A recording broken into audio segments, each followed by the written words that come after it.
Vous êtes plus d'un Français sur deux à prendre des compléments alimentaires de façon isolée ou de façon assez répétée. Donc ça peut être de la vitamine D, ça peut être des oméga 3, ça peut être de la créatine, du zinc, etc. Et la question que je me posais, c'est est-ce que c'est vraiment bien d'en prendre? Est-ce qu'il y a des indications précises à prendre ces compléments alimentaires? Est-ce qu'il y a des contre-indications, les quantités, les précautions à prendre? Et pour répondre à toutes ces questions, j'ai le grand plaisir d'inviter aujourd'hui le docteur Boujaoudé. Bonjour Gilbert. Bonjour Marie-Laure, merci d'être là. On a déjà réalisé des vidéos ensemble. On a réalisé une vidéo sur le syndrome de la bedaine, notamment, que je vous invite à retrouver. Alors, ça fait un peu plus d'1 an déjà, mais voilà, très intéressant, avec des conseils très pertinents. Et donc, aujourd'hui, je t'invite pour m'aider, voilà, à avoir ton regard de médecin, pour voilà, savoir vraiment à qui ça s'adresse, ces compléments alimentaires, parce qu'il y a des indications, des précautions à prendre. Je t'invite tout d'abord à te présenter pour les personnes qui ne te connaisseraient pas encore. Bon, je pense que tu as ta chaîne YouTube Charles.co, la clinique digitale, ton livre que je vais avoir grand plaisir à découvrir également. Mais voilà, tu es quand même mieux placé pour te présenter. Merci beaucoup, merci pour l'invitation et ravi d'être parmi vous dans le monde IGBA. Et oui, de la nutrition saine et gourmande. C'est ça, dont je suis fan et adepte. Donc je suis Gilbert Boujaoudé, je suis médecin, je suis surtout connu comme médecin sexologue, mais je suis aussi médecin andrologue, médecin généraliste. J'anime la chaîne YouTube Charles.co sur laquelle on parle de différents sujets et sur laquelle vous pouvez trouver quelques vidéos aussi de Marie-Laure. On a parlé de quelques sujets intéressants. Alimentation anti-inflammatoire, quelques mythes autour de l'obésité et perte du poids. Je suis aussi directeur médical de la plateforme de téléconsultation Charles.co sur laquelle on peut téléconsulter soit pour des problèmes d'obésité, soit pour des troubles sexuels avec 2 équipes médicales de médecins spécialistes de l'obésité ou médecins spécialistes de la médecine sexuelle. Et puis effectivement, j'ai sorti un livre ces derniers mois qui s'appelle Amour et sexualité, c'est pas si compliqué. Qui est édité aux éditions Solar. Qui est aux éditions Solar et qui est disponible, y compris en version audio d'ailleurs. Ah super. Pour les personnes qui préfèrent écouter en roulant. Intéressant. Bien. Alors, les compléments alimentaires, c'est vrai que on en voit de partout, hein, que ce soit en pharmacie, parapharmacie, magasin classique, magasin bio, etc. On a toujours l'impression qu'on en a besoin. Moi, ce que j'aimerais d'abord savoir, Gilbert, c'est est-ce que globalement, les compléments alimentaires, c'est vraiment intéressant d'en prendre? Voilà, pour qui, quand, etc. Si tu poses cette question à différents types de professionnels de santé, tu vas probablement avoir surtout 2 groupes de réponses. Ceux qui vont te dire les compléments alimentaires c'est de la merde, faut pas en prendre, c'est n'importe quoi, ça sert à rien. Les études montrent que ça sert à rien. Et tu vas avoir une autre partie de professionnels de santé qui vont dire mais c'est essentiel, il faut en prendre, les études prouvent que c'est utile. Quand vous avez 2 extrêmes comme ça, c'est que la vérité, elle est probablement entre les 2. Oui, certainement. Mais le problème, c'est que ce genre d'avis très divergents, ça crée vraiment des interrogations chez les personnes. Du coup, on fait quoi finalement? Est-ce que c'est bien ou est-ce que c'est pas bien? C'est pareil, mais alors en complément alimentaire, c'est exactement pareil que pour n'importe quel aliment, parce que là, on voit aussi beaucoup de tout. Voilà, me dire non, le chocolat, c'est pas bon, il y a du cadmium dedans. Ah si, le cacao, c'est très bien parce qu'il y a beaucoup de composés antioxydants. Donc c'est intéressant. Et le problème, c'est que vous finissez par être complètement perdu, à savoir est-ce que j'en mange, est-ce que j'en mange pas, en quelle quantité. Donc les compléments alimentaires, c'est pareil. Pour les compléments alimentaires, normalement, après avoir regardé cette vidéo, vous ne serez plus perdu. Vous saurez exactement. Super. Surtout pour les plus connus d'ailleurs. c'est exactement ce que je voulais. Je peux déjà vous rappeler médicalement, scientifiquement, comment on voit les choses. D'ailleurs, j'ai dit tout à l'heure, je me suis présenté. J'ai oublié de dire que j'ai aussi participé à de nombreux protocoles de recherche sur des médicaments. Certains médicaments sont sortis, d'autres non, donc de la recherche clinique et aussi des recherches sur certaines phytothérapies, c'est un des traitements par les plantes. Oui. Donc voilà, pour moi, je n'oppose pas ces 2 mondes. Le monde des compléments, traitement par les plantes, traitement par médicaments, c'est plutôt lequel je vais utiliser, de quelle façon, est-ce que je combine, est-ce que j'évite, etc. Donc c'est pas une opposition, c'est déjà une information. On n'oppose pas les compléments alimentaires aux soins classique, c'est plutôt quelle pertinence je vais avoir et de comment je vais les utiliser pour que ça soit synergique et pas une opposition. Oui, alors en général, on utilise les compléments pour enrichir son alimentation. Donc, c'est un nutriment spécifique. Contre la fatigue ou pour lutter pour le sommeil, des choses comme ça. Alors, globalement, la règle médicale est la suivante. La complémentation en aliments, d'ailleurs, c'est des compléments alimentaires. Ouais, c'est ça. Ils ne remplacent pas. S'ils remplaçaient, on parlerait de remplaçants alimentaires. De substituts. Voilà. Là, c'est un complément alimentaire. Ils sont utiles surtout dans 2 situations. Quand on a un déficit avéré, par exemple, à la prise de sang, on voit qu'il manque de la vitamine B9, il manque du fer, il manque de la vitamine D, etc. Ou quand il y a une situation où il n'y a pas un déficit avéré, d'ailleurs, il y a des aliments, des micronutriments, qu'on ne sait pas doser, où ils sont plus dans les cellules que dans le sang. Oui. On ne sait pas. On ne peut pas détecter avec un bilan sanguin s'il y a une carence. Mais scientifiquement, on sait que dans telle situation, ça peut apporter. Je te donne un exemple, on en reparlera. Oméga 3 chez des personnes qui ont des maladies cardiovasculaires, on sait que ça peut apporter un bénéfice, même si on n'a pas une prise de sang qui prouve qu'il y a un manque d'oméga 3. Donc, ce sont les 2 situations où c'est utile. On sait aussi que là où c'est pas vraiment utile, c'est le fait d'en donner en masse à tout le monde. Là, les études montrent que n'ont pas d'intérêt que tout le monde se mette à prendre des compléments alimentaires de toutes sortes. Petite remarque aussi, c'est le fait de dire c'est un complément alimentaire, c'est des choses naturelles, donc pas de risque pour la santé. Oui, on peut avoir des surdosages. On peut avoir des surdosages et certains compléments alimentaires peuvent modifier l'effet de certains médicaments. Je pense en particulier à 2-3 compléments, 2-3 médicaments par exemple, les anticoagulants, si vous avez des médicaments, je parle pas de aspirine, Plavix, les antiagrégants, les anticoagulants. Préviscan et autres anticoagulants de ce type. Certains compléments alimentaires, d'ailleurs les anticoagulants, votre médecin vous dit prenez le moins de choses possible avec parce que tout de suite, et là on a le risque soit de faire une thrombose, soit d'hémorragie. Donc c'est pas si anodin que ça. Ah oui, bien sûr. Ou certains traitements hormonaux, un médicament pour la thyroïde, une contraception orale.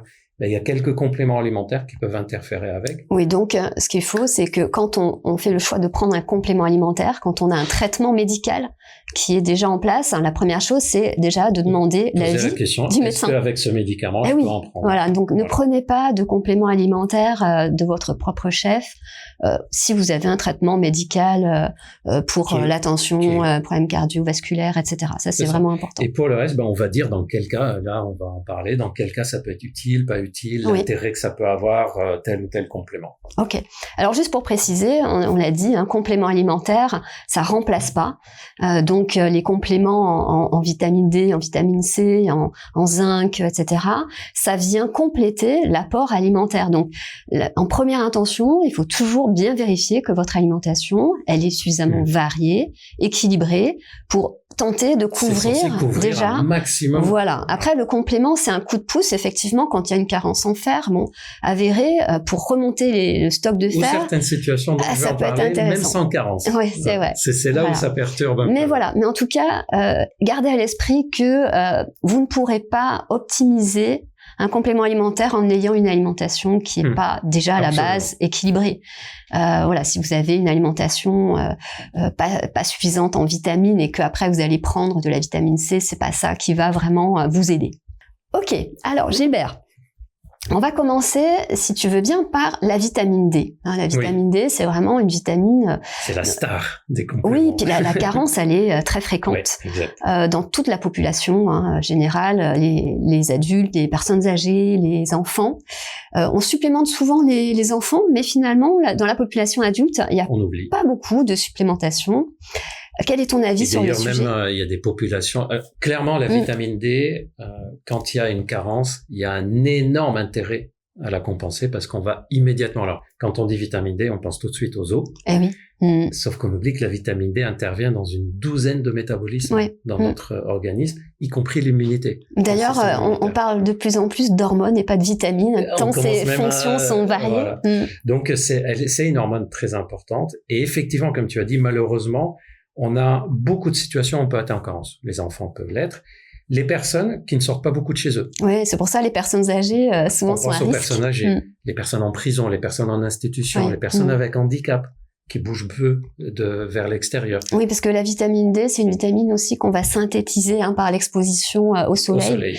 Donc l'été, oui, on peut faire le plein de vitamine D, mais après, pendant toute la saison hivernale, si les stocks sont bas, c'est pas là où on va avoir des apports en vitamine D. Et il y a par exemple des personnes qui ont une supplémentation en vitamine D uniquement dans les périodes automne-hiver, parce qu'ils savent que l'été, ils bougent, le printemps-été, ils sortent, ils bougent plus. Et pour info, pas besoin de s'exposer tout le corps. Même les mains, le visage, du moment qu'il y a une partie de votre corps est exposée directement au soleil, ça suffit. Mais il faut pas qu'il y ait de filtre anti-UV. Alors c'est vrai que ça protège des rayons ultraviolets, mais malheureusement, si vous portez tout le temps une crème dès que vous sortez, ça va empêcher aussi la synthèse de vitamine D. Donc le soleil, finalement, c'est nocif à une certaine dose, mais à petite dose, ça peut être intéressant, notamment pour ça. D'exposer vos mains, vos avant-bras, les chevilles, les pieds, une partie du corps suffit.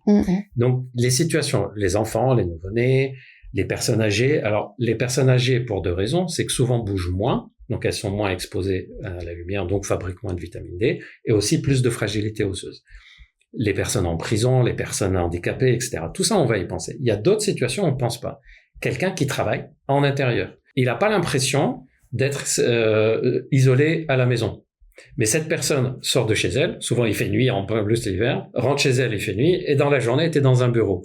Et il n'y a quasi pas d'exposition. Donc c'est une personne qui risque d'être en déficience en vitamine D. Il y a aussi des situations où on a envie que la vitamine D ne soit pas juste normale, mais soit vraiment dans la norme. Par exemple, après la ménopause. Par exemple, en cas d'andropause. Par exemple, chez des personnes en situation d'obésité qui sont en train de perdre du poids.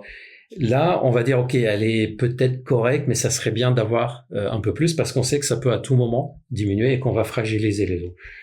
Sur la vitamine D, habituellement, les médecins quand même sont un peu plus vigilants maintenant et prescrivent régulièrement la vitamine D. Pour pas qu'il y ait de malentendus, soyez pas surpris si vous demandez à votre médecin un dosage de vitamine D et il vous dit non, je vous prescris pas la prise de sang. C'est simplement parce que l'assurance maladie a décidé que le remboursement de la prise de sang, dosage de vitamine D, c'est uniquement dans les cas précis. Oui, c'est pas pris en charge, sinon voilà. Sinon, alors après, on peut le demander, bon, ça coûte pas, c'est pas très onéreux.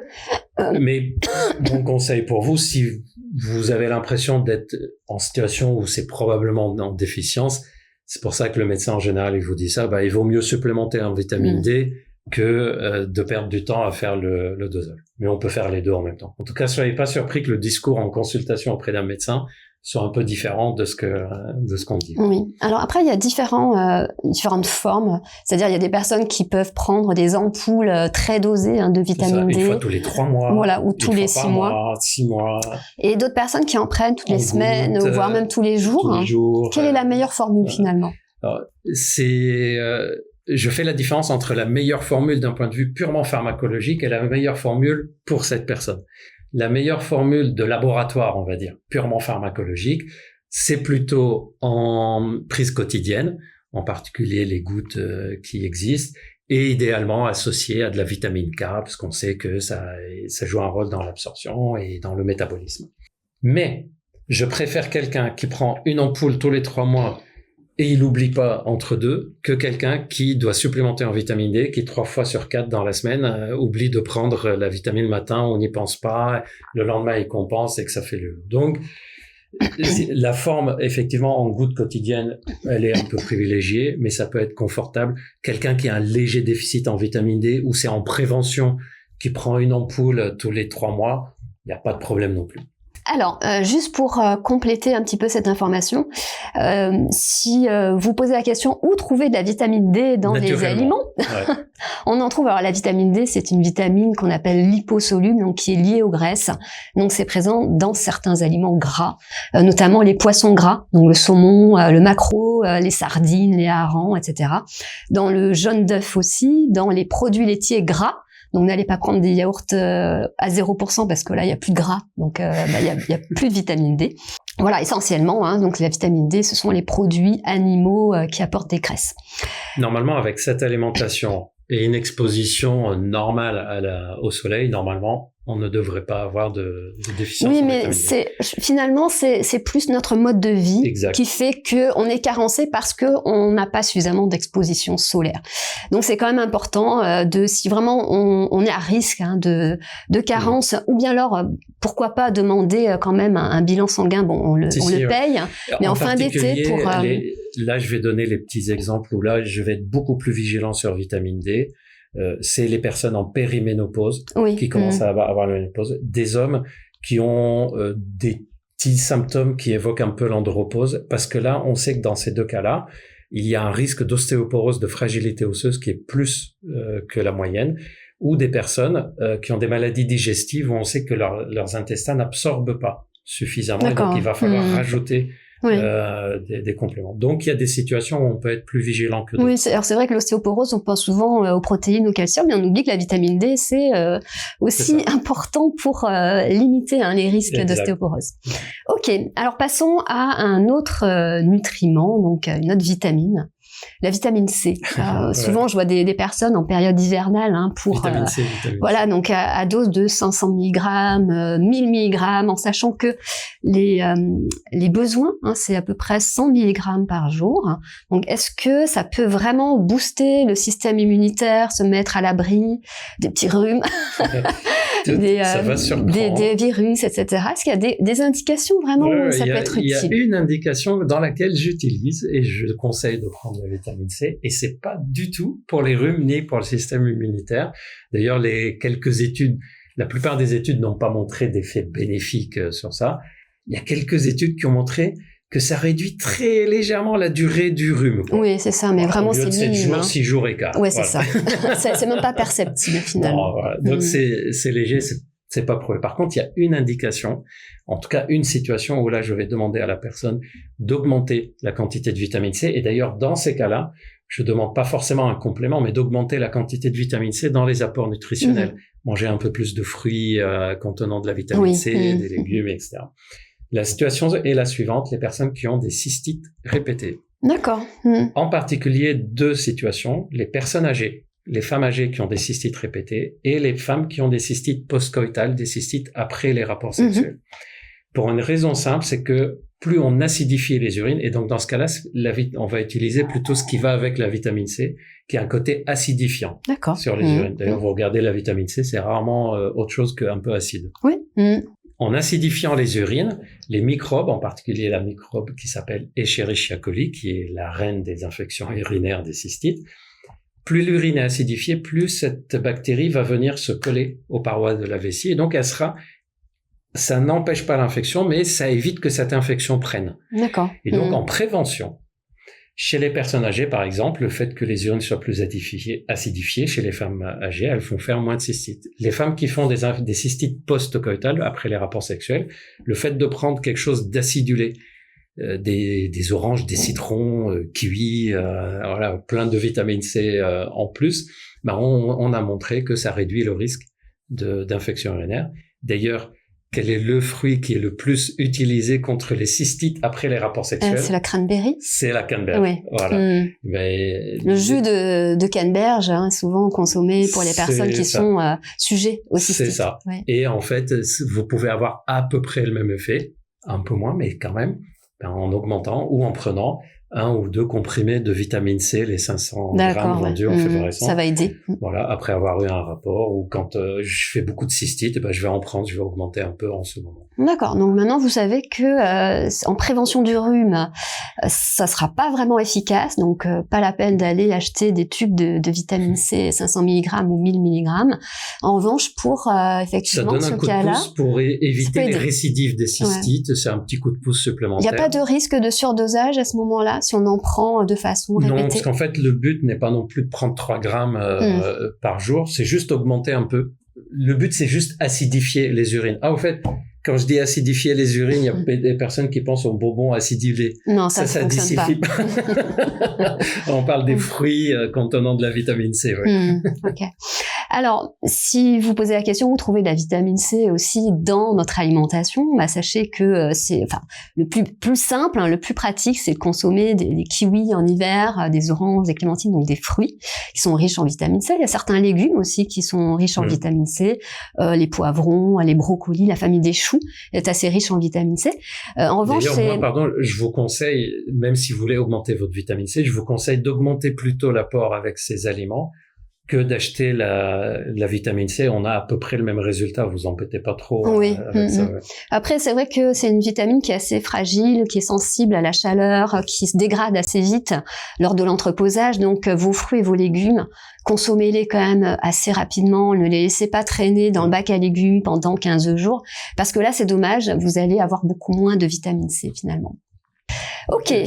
Alors, vitamine D, vitamine C, on a aussi d'autres compléments alimentaires, je pense particulièrement aux oméga 3. Voilà, les oméga 3, il y a beaucoup de personnes qui se complémentent en oméga 3. Quelles sont les vraies indications à se supplémenter? Il y a 3 situations médicales dans lesquelles l'oméga 3, la supplémentation en oméga 3 semble apporter quand même un bénéfice. La première, je l'ai dit au tout début, c'est les personnes qui ont un haut risque cardiovasculaire. Risque d'infarctus, soit parce qu'il y a une hérédité, soit parce qu'ils ont fumé, obésité ou ont de l'hypertension, etc. On sait que l'apport en oméga 3 diminue un peu ce risque-là. Évidemment, ça remplace en rien les autres mesures. On insiste, c'est un complément, c'est un coup de pouce supplémentaire. Une autre situation où ça semble apporter quelque chose, et de façon un peu contre-intuitive, les personnes qui ont un excès de triglycérides dans le sang, excès de graisse dans le sang. C'est vrai que les oméga 3, c'est des graisses, donc on pourrait se dire, c'est pas bon d'en rajouter. Et là, ça a l'air d'apporter un petit bénéfice, un peu comme si les bonnes graisses qui venaient combattre les mauvaises graisses. D'accord. Il y a un truc comme ça. Et la troisième situation qui est peu connue, c'est que les oméga 3 sont très importants pour le fonctionnement de nos gonades, c'est-à-dire les ovaires et les testicules. Oui. Que ça soit pour la fertilité ou pour les hormones, testostérone, oestrogène, etc. Et d'ailleurs, par exemple, sur Charles.co, il y a beaucoup de personnes qui téléconsultent en disant j'ai moins de libido, on se rend compte que leur testostérone est un peu limite, ou des choses comme ça. Et à ce moment-là, on va leur donner parmi les conseils, peut-être certaines plantes aussi qui peuvent stimuler, mais le fait de consommer plus d'oméga 3, soit alimentaire, soit par un complément. J'avoue que j'ai plus tendance à conseiller par l'alimentation, pas par comment dire ça, par dogmatisme contre les compléments alimentaires, mais simplement parce que je trouve que, et tu vas me dire là, c'est toi qui vas valider ou pas, les sources naturelles d'oméga 3 sont souvent associées à d'autres sources qui sont très intéressantes. Donc, au lieu de prendre l'oméga 3 seul, c'est vrai, il y a les protéines. Oui, alors dans les poissons gras. Voilà. Les sardines, les maquereaux, la truite. Alors, il y a aussi, malheureusement, des toxiques dans les poissons, mais les bénéfices, en général, ça devrait aller, sont supérieurs au risque. Il y a aussi dans les noix, les dans amandes, les graines de chia, les graines de chanvre, les graines de lin aussi. Il y a beaucoup d'oléagineux qui sont riches en oméga 3. Donc voilà, c'est pour ça que je préfère plutôt améliorer ça, parce que je trouve que tout ce qu'on vient de dire comme aliments ont un tel apport nutritionnel que c'est dommage de prendre l'oméga 3 à part. Mais quand on a déjà cette alimentation, qu'on a un risque cardiovasculaire, triglycérides, ou qu'on se dit tiens, je suis dans une période de fertilité où je sens, ou peut-être je sens une sorte d'andropause autour de la ménopause, etc. Pourquoi pas rajouter? Et quand, pour les personnes pour qui c'est vraiment indiqué, est-ce que c'est bien finalement d'en prendre tout le temps? Oui, tant qu'il y a le risque. Si on en prend, autant en prendre en continu, en particulier dans les maladies cardiovasculaires. L'avantage des compléments, c'est que si on les arrête, il va rien se passer non plus. C'est un complément. Normalement, on a déjà la protection en place et on vient rajouter ça en coup de pouce supplémentaire. Il y a un petit inconvénient au complément oméga 3 là. Les personnes qui nous regardent nous diront s'ils l'ont vu ou pas, parce que j'en ai testé à des périodes. C'est le fait qu'après on fait des des renvois qui des ont le goût de poisson. Voilà. Ouais, c'est vrai, ouais. Mais c'est vrai qu'on a des éruptations, hein, donc des remontées, hein, finalement, de poisson. Voilà, d'odeur de poisson. Ouais, d'odeur de poisson. Je confirme. Ça m'est arrivé d'en prendre aussi, et c'est vrai que ça peut surprendre. C'est perturbant, ouais. Ça peut être un petit peu désagréable. Donc, sachez que les oméga 3, effectivement, on en trouve aussi dans l'alimentation, et puis bon, c'est quand même bien aussi de consommer des oméga 3 naturellement, donc avec les poissons. Les huiles végétales riches en oméga 3, vous avez l'huile de colza, l'huile de cameline qui est très riche en oméga 3 aussi, les graines, donc graines de chia, graines de lin, graines de chanvre, très intéressantes aussi, et qui apportent plein d'autres choses, hein, aussi des protéines, du fer, du magnésium. Donc ça, c'est vraiment très intéressant comme supplémentation naturelle, multivitamine, j'ai envie de dire. Ouais. Un autre complément Complément. Ouais. Pas compliment. Compliment. un autre complément qui revient, voilà, peut-être plus chez les hommes, c'est la créatine. Ah oui. Et j'ai entendu dire que c'est pas forcément que pour les sportifs. Exact. Donc c'est pour ça que j'avais envie d'avoir ton avis de spécialiste, de médecin sur la question. D'ailleurs, je trouve que c'est plus intéressant pour les femmes que pour les hommes. Et pas forcément pour les sportifs. D'accord. Alors, je vais distinguer pour la créatine. Pendant très longtemps, elle a été décriée parce qu'elle a été assimilée à du dopage de stéroïdes, parce que ça a été utilisé chez des sportifs pour augmenter leur performance. Ce n'est pas des stéroïdes, c'est un complément, c'est de la créatine. Donc c'est un acide aminé, concrètement. Donc ça fait partie, les acides aminés, c'est les petites briques qui forment les protéines. C'est ça. Et la créatine, c'est un des compléments alimentaires qui a été le plus étudié avec des études contre placebo, etc. C'est celui qui a été le plus étudié. D'accord. C'est vrai qu'on l'oublie souvent, mais il y a probablement plus de 1000 études déjà faites sur la créatine. Je vais distinguer les sportifs de bon et haut niveau parce que dans cette situation, la créatine est utilisée pour passer un cap supplémentaire. C'est-à-dire, on est déjà sportif, on est déjà bien, et on se dit, j'aimerais bien aller un peu plus haut. Au niveau de la performance, tu veux dire ? Performance, construire de la masse musculaire, prendre du volume musculaire, faire une séance et tenir le coup pendant la séance, récupérer facilement après la séance. Donc là, c'est une utilisation complément à tout ce qu'ils font déjà. D'ailleurs, les sportifs de bon et haut niveau qui en prennent, ils ont déjà toute une hygiène de vie incroyablement équilibrée et ils rajoutent ça. Donc ça, je mets de côté. Parlons des personnes qui sont pas dans cette situation. Il y a 2 cas de figure où là, les méta-analyses, c'est-à-dire les études qui analysent tout ce qui s'est passé dans les études, les méta-analyses de ces dernières années confirment qu'il y a un intérêt donc dans 2 cas. Premièrement, chez les femmes en période de périménopause et après, pendant la ménopause plutôt. Ou à partir de 40-45 ans, pour la majorité des femmes. À partir de la quarantaine. Et figure-toi que les études ont montré que dans ces cas-là, c'est pas que sur l'effet musculaire. D'accord. C'est sur l'effet cognitif, c'est-à-dire l'humeur qui est un peu moins labile. L'espèce de brouillard mental. Je pense que les femmes qui sont en périménopause vont comprendre complètement de quoi je parle. Parfois, on a l'impression d'oublier d'un coup.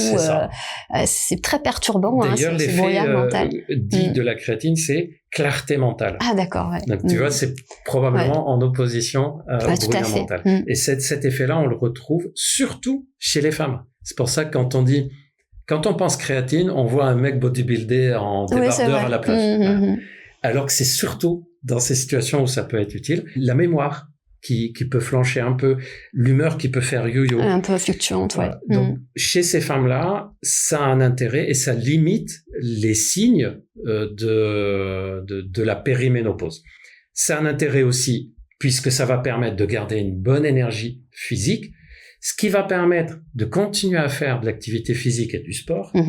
Et si en plus c'est associé à une alimentation équilibrée, ça va permettre de conserver une masse musculaire qui, au final, est très bénéfique pour la santé. Ouais, c'est un cercle vertueux, là. Voilà. Donc, ce qu'il faut retenir, c'est que la créatine, elle, effet direct, c'est sur le cerveau, parce que nos muscles se nourrissent de créatine, mais notre cerveau en consomme aussi. Donc, pour le cerveau, ok, mais si on veut l'effet sur le corps, il faut prendre la créatine dans un mode de vie où je garde une activité physique et je garde une alimentation équilibrée. En particulier, je diminue pas mes protéines pour que la créatine que je prends me permette de lutter contre ce qu'on appelle sarcopénie, c'est-à-dire la perte de masse musculaire avec l'âge, Or, la sarcopénie est associée à une augmentation de risque de mortalité. Oui. Donc, pour résumer, la créatine est un complément, vraiment là, il prend tout son sens. C'est un complément à d'autres mesures que je prends pour conserver une bonne santé avec l'âge. Donc vraiment très intéressant pour cette période de vie de la femme, arrivée à la préménopause. Est-ce qu'il y a un dosage particulier? Les études montrent que 3 grammes par jour sont suffisants. Pas besoin d'aller dans les 5-10 grammes. Certains sportifs de haut niveau le font. Oui, là, c'est pas de toute façon le même objectif. 2-3 grammes. Et je vais vous dire même comment je le personnalise, parce que là, c'est la même chose pour les hommes en période après 40-50 ans. On sait qu'on va commencer à avoir plus de difficultés à conserver la masse musculaire, un peu mieux que chez les femmes, mais quand même plus de difficultés. Et là aussi, une bonne masse musculaire est utile pour être en bonne santé. Et là, chez les hommes, c'est la même chose que chez les femmes, 3 grammes par jour tous les jours. D'accord. Et on peut l'utiliser de façon personnalisée. Par exemple, je n'en prends que les jours où je vais faire une séance de sport. Les autres jours, oui, c'est pas obligé d'en prendre tous les jours. C'est pas un médicament, c'est un complément, un coup de pouce supplémentaire. Et il y a une troisième situation où c'est intéressant. Là, je vous dis les situations où les études ont apporté une preuve et que c'est admis. On a parlé du sport, on a parlé des périodes où on risque de commencer à perdre un peu de masse musculaire, les périodes de ménopause. Et il y a le fait que ça a montré qu'après une nuit où on a mal dormi, 1 ou 2 nuits on a mal dormi, et que le lendemain on a besoin d'être vigilant sur le plan intellectuel. Oui, parce que ça agit sur le cerveau, forcément, voilà. Ça va améliorer. Donc, les personnes qui ont fait une mauvaise nuit, qui font des mauvaises nuits, et le lendemain ils disent « Aujourd'hui, je ne peux pas me permettre d'être dans le brouillard à cause de ma mauvaise nuit », ben, on prend 3 grammes de créatine, par exemple, ce jour-là, et ça peut aider. Il n'y a pas d'accoutumance, de risque d'accoutumance, non? On en prend, le corps l'utilise, on n'en prend pas, le corps ne l'utilise pas. En revanche, il y a des précautions. Oui. La créatine, parmi ses effets, elle fait une rétention d'eau en intracellulaire. Donc dans le muscle. Dans le muscle. On n'a pas les jambes qui gonflent. Oui. Voilà. Mais comme il y a un peu d'eau qui va aller dans le muscle, naturellement, il va en manquer ailleurs dans le corps. Donc, quand on prend de la créatine, il faut augmenter un peu son hydratation. Son apport en eau. Boire davantage, un petit peu plus. Ouais. Et moi, j'ai l'habitude de dire qu'il vaut mieux se fier, non pas à la quantité d'eau qu'on a bu, mais à la couleur de nos urines. Oui, si elles sont trop foncées, ça montre que faut boire de l'eau. C'est trop concentré, donc elles ça sont claires, manque d'eau. vous êtes bien hydraté. Exactement. Voilà, ça ressemble à du jus de pomme, c'est pas très bon. Non, jus d'ananas, tout ça. Ok, donc 2 à 3 grammes de créatine. Ça se consomme sous forme de poudre? Comment ça se présente? Ça existe en comprimé, capsule, poudre et même en gomme. D'accord. Les gommises. Alors, il y a un peu de sucre dans les gommises. Oui. Vous pouvez les prendre selon ce que vous préférez et selon votre tolérance. Il y a des personnes qui disent « Ah, moi, ça me fait mal à l'estomac quand c'est en poudre. » D'autres qui disent « Moi, c'est quand c'est en comprimé. » Donc, on peut changer. Il y a quand même des précautions, comme toujours avec les compléments alimentaires.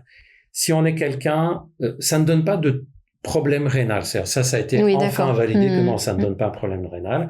Quand on dit s'hydrater, c'est pas pour protéger le rein de la créatine, mais de la déshydratation. Oui. Voilà. Par contre, comme n'importe quel complément qu'on prend, là, c'est tout ce qu'on prend. Si notre foie et notre rein ne fonctionnent pas bien, c'est eux qui éliminent. Ben, on prend rien sans l'avis médical. Oui, bien sûr. On a une insuffisance rénale, une insuffisance hépatique. Notre foie, nos usines qui éliminent les déchets de notre corps ne fonctionnent pas bien, donc on ne prend rien sans l'avis du médecin. Oui, bien sûr. Oui, quand il y a vraiment une maladie chronique, un traitement médical au long cours, toujours en parler au médecin avant d'en prendre. Et l'autre situation où je vous le déconseille, c'est quand on prend de la créatine pour continuer à faire de l'activité physique, vérifiez d'abord que vous pouvez faire de l'activité physique. Par exemple, si je suis quelqu'un qui a fumé du tabac pendant 10 ans, j'ai pris du poids, j'ai du cholestérol qui s'est élevé parce que j'ai mal mangé, j'ai un peu de tension, et je me dis, allez, je vais m'occuper de moi. L'erreur serait de se dire, je vais prendre de la créatine pour pouvoir me remettre au sport. Pourquoi? Parce que je vais peut-être obliger mon cœur à faire un effort qu'il n'est pas capable d'encaisser vu tout ce que j'ai dit avant. Donc, avant de reprendre le sport, on demande aussi au médecin. Faire un test éventuellement aussi d'épreuve à l'effort. C'est ça. Donc la rétention d'eau, non, c'est plutôt le fait de bien s'hydrater. Et il y a un mythe que ça fait tomber les cheveux. Ah. Oui. En fait, c'est mélangé avec les stéroïdes et les anabolisants qui, eux, peuvent donner une chute de cheveux.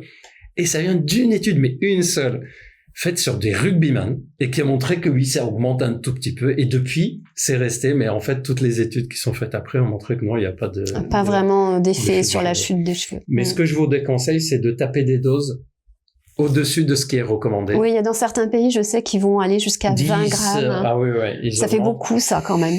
Là, on n'a pas d'études qui disent qu'est-ce que ça donne. Quels sont les effets, ouais. Et puis, franchement, les études avec les 3 grammes. Ça suffit, finalement? Bah, ça donne. Voilà. Il y a les effets escomptés, on va dire. Voilà. Et puis, il y a des personnes qui, allez, 4, 5 grammes. OK. Personnellement, les jours où je fais pas d'entraînement sportif, où j'ai pas mal dormi la veille, je n'en prends pas, par exemple. Et les jours où je vais faire du sport, je vais en prendre. Des fois, je prends 1 gramme, 2 grammes. C'est un complément. On peut aussi l'adapter. Ah, ça, c'est bien. J'ai un léger brouillard. Bah, je vais prendre 1 gramme. Ah non, là, je sens que Alors, c'est vraiment une super info. J'avoue, je connaissais pas du tout cet intérêt de la prise de la créatine.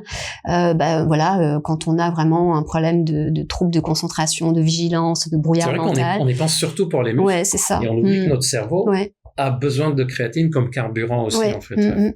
Alors, sachez que... Mais on en trouve naturellement. Bah, c'est ça, voilà. En fait, il faut se dire, la créatine, c'est un acide aminé, donc ça va être présent naturellement dans les aliments qui contiennent de la protéine, donc les viandes, les poissons, les œufs, les légumineuses, tout ce qui est riche en protéines. Néanmoins, là, je pense que l'intérêt, c'est quand même la supplémentation. Oui, parce que c'est vrai que si on n'aura pas le même effet avec une alimentation normale. Parce qu'il pour avoir, allez, on va dire à peu près 3 grammes de créatine, il faudrait manger, je calcule un peu, 1 kilo de viande dans la journée, ça fait avec une boîte de thon, quoi. Non, là, ça va pas être possible. Ouais. D'ailleurs, le plus riche, c'est le hareng. Qui est riche en créatine. Qui contient le plus de créatine. Et c'est vrai que depuis que, j'ai eu toutes ces études ces dernières années, je mange plus souvent du hareng. C'est pas un aliment qu'on consomme. Non, c'est vrai. Alors, l'odeur, quand on le stocke, est pas top. Mais il y a beaucoup de gens qui n'aiment pas. Fermer. Mais le hareng, le thon, le saumon, la viande rouge, on va trouver de la créatine. D'accord. Et personnellement, quand j'en mange, j'oublie même de prendre le complément. C'est vraiment quelque chose en plus, d'où son nom. C'est un petit complément. Voilà, en tout cas, c'est une bonne astuce à retenir et à tester éventuellement pour les personnes concernées. Un autre complément alimentaire auquel on pense pas, c'est le zinc. Oui. Le zinc, c'est un oligo-élément qui a de nombreux rôles. Il est impliqué dans une trentaine de métabolismes. C'est ça, c'est vraiment, il a des fonctions multiples dans tout le corps, fonctions antioxydantes notamment. On en parlait pendant le Covid. C'est vrai que pendant le Covid, c'était zinc, avec les médicaments. Zinc, vitamine D, zinc, vitamine D. Quel est ton avis de spécialiste sur ce sujet? Quand est-ce qu'il faut se supplémenter en zinc? Est-ce qu'il y a vraiment des indications? C'est surtout dans 2 situations, en cas de carence ou en cas de nécessité d'améliorer le fonctionnement gonadique, les testicules en particulier. Pour le système immunitaire, le zinc intervient dans le système immunitaire, mais normalement, nos apports alimentaires sont assez suffisants pour couvrir les besoins. Pour ça, normalement, c'est suffisant. Oui, c'est-à-dire on en trouve quand même dans de nombreux aliments, les viandes, les poissons, les fruits de mer, les huîtres, notamment, sont très riches en zinc. On ne mange pas des huîtres tous les jours, mais des fruits de mer, on peut en manger. Oui. Après, on en trouve aussi dans certains, les produits végétaux aussi, tout ce qui est germes de blé notamment, produits complets. Il me semble que c'est quand même assez riche aussi. Je trouve que les personnes qui sont plutôt déficitaires en zinc, c'est plutôt des personnes qui ont peu de produits de la mer dans leur alimentation. D'accord. Puisque c'est là où on trouve le plus de zinc. Zinc. Et donc, dans ces cas-là, s'ils disent, j'ai une intolérance, en fait, aux crustacés, d'allergie aux crustacés. Oui, là, forcément, ils en mangent pas. Voilà, le goût, je déteste, les huîtres, les poissons, tout ça, je déteste. Mais effectivement, ils risquent de se retrouver avec un léger déficit en zinc. Et là, je conseille de rajouter le zinc. C'est vrai qu'on n'y pense pas. Il y a des signes physiques de carence en zinc. Pour avoir des signes de carence en zinc, il faut avoir un sacré déficit. On n'en voit pas. Ça va être plutôt une fragilité immunitaire, mais on percute pas trop, de la fatigue, un peu au niveau de la... Finalement, ça peut être confondu avec d'autres carences aussi. C'est ça. Et donc, si on mange vraiment pas du tout de fruits de mer, de poissons, crustacés, etc., ça vaut le coup de se supplémenter en zinc. L'autre situation, alors on a parlé beaucoup dans l'immunité pour le corps. C'est vrai que ça joue un rôle dans l'immunité, mais finalement, les études montrent que les apports naturels sont suffisants. C'est-à-dire le fait de prendre encore plus de zinc, finalement, ça n'apporte pas grand-chose sur l'immunité. Donc, comme je disais, si on mange pas du tout des sources de zinc, on peut complémenter. Mais si on mange des sources de zinc, c'est pas nécessaire. Et puis la dernière situation, c'est chez les personnes qui sont en train d'essayer d'avoir des enfants, qui disent que pour leur fertilité, vous savez, les situations où les gynécos disent, ou l'andrologue disent, il n'y a pas de grande anomalie, mais essayez de peut-être perdre quelques kilos, faire du sport, améliorer des choses naturellement. Là, on sait que le fait d'apporter un peu d'oméga 3 et de zinc, c'est quelque chose qui est utilisé par les gonades pour la D'accord, donc pour la fertilité, aussi bien au niveau des femmes que des hommes. Qu'au niveau des hommes, ouais. Okay. Et là, pour le zinc, d'ailleurs, c'est rare que le zinc soit isolé dans les compléments. D'accord. Et du coup, alors là, la question qui me vient, c'est surtout pour les personnes qui ne mangent pas de fruits de mer, qui auront intérêt à prendre un complément. Normalement, on a un apport qui va être suffisant, mais c'est vrai, allergie, crustacés où on mange pas du tout de fruits de mer ni de poissons. Bon. Okay. Là, ça vaut le coup de supplémenter. Ça se prend sous forme de cure, des gélules. Ah oui, on peut prendre par cure dans les périodes où on sent qu'on en a besoin. Et la plupart du temps, c'est associé au magnésium, ce qui est pas une mauvaise idée, puisqu'on sait que beaucoup de personnes sont carencées en magnésium. Voilà. Et c'est pour ça que c'est rare qu'on trouve le zinc seul. C'est plutôt associé à du magnésium, ou à d'autres vitamines. Vitamine A, voilà, il y a aucun problème. Vitamine A, méfiez-vous. C'est une des vitamines où quand on se supplémente en excès, on peut avoir des conséquences néfastes. Il y a des risques de surdosage avec la vitamine A. Tous ces compléments. Ouais.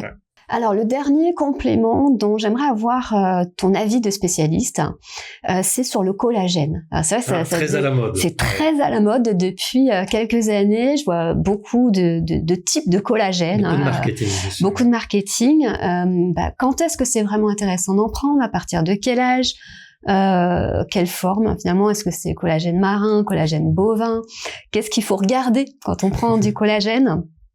Dis-nous tout. Le collagène est utile, en particulier sur la peau et sur les articulations. D'ailleurs, c'est les deux grands marketing, c'est pour la peau et les douleurs articulaires, l'arthrose et tout. Pour la peau, ça va être surtout sur le côté, moi j'aime bien appeler ça la consistance de la peau ou l'épaisseur ou le côté bien hydraté comme ça de la peau. Sauf que malheureusement, effectivement là c'est utile, malheureusement c'est beaucoup vendu comme c'est pour les rides. Sur les rides, non. D'accord. Une fois qu'il y a la ride, non, le collagène ne va pas jouer dessus. Oui, ça va pas combler la ride et réduire la ride. C'est ça. Par contre, la peau autour de la ride, elle va être sympa. Voilà. D'accord. Donc ça peut permettre quand même d'améliorer la qualité globalement de la peau. Chez une personne qui trouve que sa peau est comme un peu plus sèche, moins épaisse, plus fine, plus fragile, un peu plus pliante, etc. Évidemment, on commence par l'hydratation. Oui. On l'oublie. Interne et externe. Exact. Petit rappel, l'eau à l'intérieur du corps, elle hydrate. Sur le corps, elle déshydrate. Eh oui. Finalement, on hydrate avec des huiles. On hydrate avec de la graisse. Quand on met à l'extérieur, on hydrate avec de la graisse. De l'intérieur, on hydrate avec de l'eau. Voilà. C'est pour ça que quand on est dans l'eau, on se déshydrate. On se déshydrate et puis on a la peau qui devient... Elle est toute sèche. Donc, pour hydrater le visage, par exemple, c'est avec des crèmes et pas avec... le fait de rajouter le collagène à ça, effectivement, chez certaines personnes, par contre, c'est ça en fait qui pose problème dans les études, c'est que d'une étude à l'autre, les résultats varient. N'oubliez jamais que dans les études, on prend tout le monde et on regarde ce que ça donne. C'est comme ça qu'on fait pour voir aussi versus placebo. Exactement. Mais par exemple, si on dit il y a que, allez, on va dire une personne sur deux chez qui ça a été mieux. Si ça se trouve chez tel type de particularité, c'est plutôt 3 personnes sur 4. Et tel type de particularité, c'est plutôt une personne sur 10. Le mélange donne le chiffre. Donc, en tout cas, les études ne montrent pas un intérêt majeur là-dessus. Et en même temps, ça ne montre pas non plus un inconvénient majeur. Il n'y a pas de risque finalement à se supplémenter. Voilà. Comme il n'y a pas de risque et qu'on se dit on veut le faire, on le fait. Comme ça coûte cher aussi. Eh oui. Mais les personnes qui disent moi pour un léger risque, même pas sûr, je vais pas payer, on comprend aussi. Les personnes qui disent j'ai les moyens, j'ai envie de tester. Pas de problème non plus. En fait, on peut tester, voir effectivement l'efficacité sur la qualité de sa peau. Est-ce qu'on sent que sa peau est quand même de meilleure qualité, mieux hydratée, etc. Et sur les douleurs articulaires, est-ce que ça peut améliorer? Alors, ne pas confondre confort articulaire et problème articulaire. Sur le problème en lui-même, c'est-à-dire sur le rhumatisme, sur l'arthrose, problème de ménisque, le tendon, ligaments, etc., le problème en lui-même ne se résout pas. C'est-à-dire les études montrent que non, ça reste à peu près le même. En revanche, certaines études montrent qu'il y a un confort différent, peut-être l'impression d'avoir moins mal. C'est des sensations finalement. Une sensation moins désagréable, on va dire, liée à ça. Et est-ce que ça peut permettre de limiter, de réduire les... Eh ben, on n'a pas la preuve. C'est-à-dire, je dis bien, on n'a pas la preuve. Je ne dis pas non. C'est juste que les études jusqu'à maintenant n'ont pas montré la preuve que ça va limiter l'érosion, par exemple, articulaire, limiter l'érosion méniscale, améliorer la maladie arthrosique en elle-même ou la maladie rhumatismale. Il n'y a pas la preuve de ça. Peut-être que dans 5 ans, on fera une vidéo en disant « Ah, ça y est, on a une petite preuve que… » Mais là, actuellement, il n'y a pas la preuve. Donc, ça reste, pour moi, le collagène, ça reste quelque chose qu'il ne faut pas considérer comme thérapeutique, mais qu'il faut considérer comme petit apport supplémentaire, possible, léger, du confort chez certaines personnes. On peut tester, ne pas tester. Et finalement, c'est vrai que le collagène marin a l'air d'être...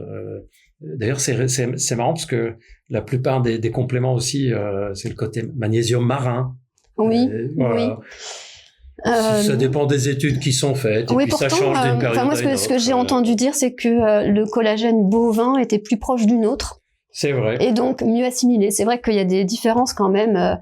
Il faut que ce soit des petits poids moléculaires pour que ce soit bien absorbé aussi. Et puis il y a le côté, par exemple, collagène bovin. On sait que la digestion, elle est un peu plus difficile que. Comme je vous dis, c'est quelque chose qui est de l'ordre du complément. C'est un peu comme si vous avez lavé votre voiture et puis on vous dit, est-ce que ça vous intéresse que je fasse des petites finitions? Et puis du bois. J'ai le temps, j'ai les moyens, allez hop, je fais les finitions ou pas. C'est un peu ça, je trouve, le collagène. Oui, d'accord. Voilà, c'est un petit plus. Tu en prends, toi, personnellement? Non. J'ai pourtant, avec l'âge, des douleurs articulaires, des trucs comme ça. Quand je reste accroupi pendant un moment, je me lève, je sens que dans les genoux, c'est pas comme avant. Mais vu les études, par exemple, la créatine, oui. J'en prends. Le zinc, magnésium, oui, j'en ai pris par période. Collagène, vu les études, je ne vois pas, moi, l'intérêt de le prendre. Pour le moment, en tout cas. Mais ça ne m'embêterait pas que quelqu'un me dise, tiens, j'en prends, en fait. Voilà. Je suis un peu plus partagé dessus que les autres. Alors après, le collagène, c'est une protéine qu'on a dans le corps, qui effectivement fait partie du tissu conjonctif, donc on va retrouver dans la peau, dans les os, dans les tendons, etc. Souple, comme on dit. Alors, dans l'alimentation, vous allez en trouver en quantité assez importante dans les morceaux de viande un petit peu gélatineux. Quand on fait du pot-au-feu, par exemple, vous faites quand même le plein de collagène avec le bouillon d'os. Alors après, quelle est la part véritablement de collagène qui va être utilisé, absorbé et vraiment utilisé pour votre collagène de votre corps? Ça, on n'en sait rien. Après, le collagène, c'est quelque chose qui est synthétisé par votre corps et qu'on perd à partir de l'âge de 30 ans. Normalement. Ouais. Et c'est ça, donc on en perd chaque année, donc c'est pour ça qu'après, forcément, on a moins d'élasticité au niveau de la peau. Tu sais qu'il y a un collagène, je viens de me rendre compte qu'il y a un collagène que je prescris, en tout cas que je conseille, parce que c'est pas une prescription médicale, mais c'est plutôt en utilisation locale. D'accord. C'est le collagène utilisé sur les zones génitales féminines, en particulier en utilisation intravaginale, chez les femmes avec ménopause sans traitement hormonal, parce que cette zone-là, en fait, les organes génitaux perdent de leur élasticité, ça devient très désagréable, avec beaucoup de sensations de brûlure, de sensations de gêne, de fissures, etc. Et il y a des produits qui sont faits à base de collagène qu'on applique directement comme des suppos, en fait. En voie locale. Souvent, ils sont associés à de l'aloe vera, probiotiques pour rééquilibrer cette zone. Et là, par contre, en application locale, c'est-à-dire on a mis le collagène directement sur la muqueuse. Là, effectivement, on a des preuves que ça améliore. Ok, intéressant. Ok. Bon, je pense qu'on a fait le tour sur... on n'a pas parlé de tous les compléments alimentaires, mais de pas mal déjà, pas mal de compléments. Donc finalement, on voit que y a une vraie utilité dans certains cas. que de toute façon, il faut quand même bien avoir à la base une alimentation saine, équilibrée, donc s'assurer quand même de couvrir un maximum nos besoins, que ce soit en oméga 3 ou en vitamine D, en vitamine C, etc. Mais c'est vrai qu'on a vu que dans certains cas, ça peut être particulièrement utile et indiqué. Oui. Merci Gilbert pour à toi. Ton avis sur cette question de complément. Pensez à liker cette vidéo si elle vous a plu, à vous abonner à cette chaîne pour soutenir donc cette chaîne. Et puis, on se retrouve bientôt, Gilbert, pour une nouvelle vidéo. Avec grand plaisir. À bientôt. Au revoir.